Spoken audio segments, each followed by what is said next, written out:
7 വർഷത്തിന് ശേഷമാണ് MG സർവകലാശാല ബിരുദ കോഴ്സുകളുടെ സിലബസ് പരിഷ്കരണ നടപടികൾ പൂർത്തിയാക്കിയത്.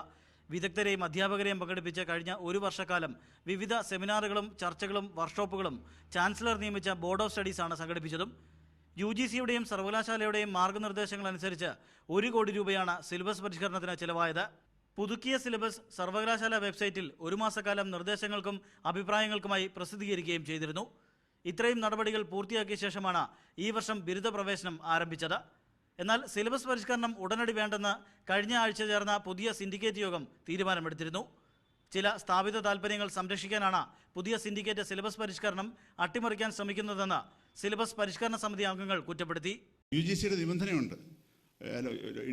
ഇന്ത്യ മുഴുവനായിട്ട് ക്രെഡിറ്റ് ട്രാൻസ്ഫർ ചെയ്യത്തക്ക രീതിയിൽ അവരുടെ പ്രത്യേക ഒരു ജനറൽ പാറ്റേണിൽ സിലബസ് റിവൈസ് ചെയ്യണമെന്നുള്ള ആ സ്ഥലത്തുള്ള സിലബസ് അല്ലെങ്കിൽ നമുക്ക് NAAC അക്രഡിറ്റേഷനിൽ പോലും യൂണിവേഴ്സിറ്റിക്ക് വേണ്ട ഗ്രേഡ് കിട്ടാനുള്ള അവസരം നഷ്ടപ്പെടും ഈ തീരുമാനം. വൈസ് ചാൻസലറുടെ അനുമതിയോടെ സിലബസ് പരിഷ്കരണ നടപടികൾ പൂർത്തിയാക്കി പുസ്തകങ്ങൾ തയ്യാറാക്കുന്ന അവസാന ഘട്ടത്തിലാണ് വിവിധ പ്രസാധകരും. MG സർവകലാശാലയുടെ നിലവിലുള്ള ബോർഡ് ഓഫ് സ്റ്റഡീസിന്റെ കാലാവധി അടുത്ത വർഷം വരെയുണ്ട്.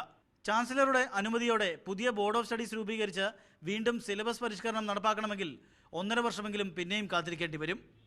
മീഡിയ 1 കോട്ടയം.